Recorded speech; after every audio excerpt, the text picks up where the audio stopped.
Question is, देखो मैंने question को रीड नहीं कर रहा, मैं डायरेक्ट समझाने जा रहा हूं, ठीक है। चलो, अ सिलेंड्रिकल कंडक्टर, एक हमारे पास सिलेंड्रिकल कंडक्टर है, कुछ सिलेंड्रिकल शेप में वो है, ठीक है। चलिए, ये रहा अपना कंडक्टर ऑफ लेंथ एल, मतलब जो इसका लेंथ है वो कितना है, एल है। And area of cross section A, मतलब जो इसका एरिया ऑफ क्रॉस सेक्शन है वो कितना है, ए, ठीक है। हैज रेजिस्टेंस आर, और इसका रेजिस्टेंस कितना है, आर। अच्छा, अनदर कंडक्टर, अब आपके पास एक और कंडक्टर है, ठीक है, ऑफ लेंथ 2l, मतलब इसकी लेंथ अगर l है ना तो वो 2l है। मान लो इसकी लेंथ कुछ 5 मीटर है तो वो 10 मीटर होगा, ठीक है, इस तरीके से।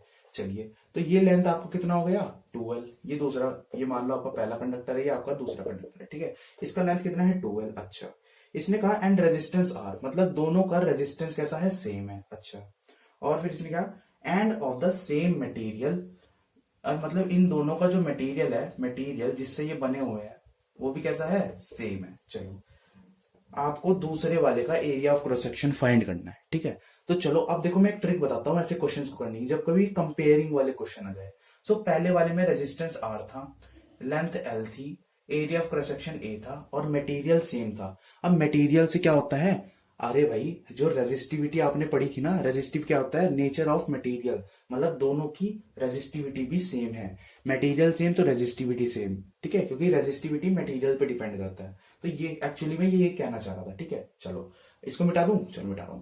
अब देखो दूसरे वाले आ जाओ। दूसरे वाले में लेंथ रेजिस्टेंस कितना था, आर, लेंथ कितनी थी, 2l, area of cross section मान लो x, मैं ये कर रहा हूं लेट, ठीक है, मैंने लेट कर लिया। इसका एरिया ऑफ क्रॉस सेक्शन क्या है, x। इसका रेजिस्टिविटी भी सेम था, बिकॉज दोनों का मटेरियल कैसा है, सेम। की पॉइंट यही था क्वेश्चन का। आ जाओ, लगाते हैं एक फॉर्मूला। देखो, आपको एक फॉर्मूला पता था रेजिस्टेंस का, rho resistance equal to rho L by A, ठीक है। सो ये मैंने किसका लगाया, ये मैंने लगा दिया फर्स्ट वाले का। यहां से मैं रो को नीचे ले आता हूं, R upon rho equals to L by A, ठीक है। ये रहा आपका पहले वाले का रेजिस्टेंस और रो का रेशो, ठीक है। अब इसी तरीके से दूसरे के लिए लगाओ, सेकंड के लिए।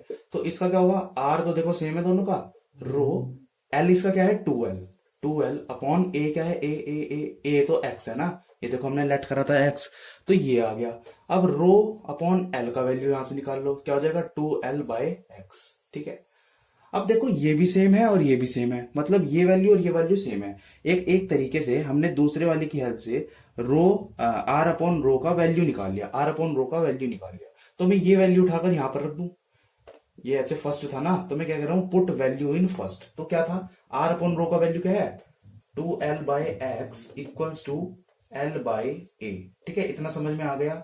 अब देखो, ये जो l था, ये l और ये l सेम था, तो l से l कट जाएगा। अब देखो क्या हो गया, a को मैं उधर लेके जा रहा हूं, 2a इक्वल्स टू x, तो मतलब जो इसका एरिया ऑफ क्रॉस सेक्शन था वो डबल था इसके एरिया ऑफ क्रॉस सेक्शन के। मान लो अगर इसका एरिया ऑफ क्रॉस सेक्शन 5 था, तो इसका एरिया ऑफ क्रॉस सेक्शन कितना होगा, 10 होगा, ठीक है। इस तरीके से मतलब इसका एरिया क्रॉस सेक्शन कुछ भी हो, उसके डबल है इसके वाले का, ठीक है। तो ये था आपका आंसर। चलिए।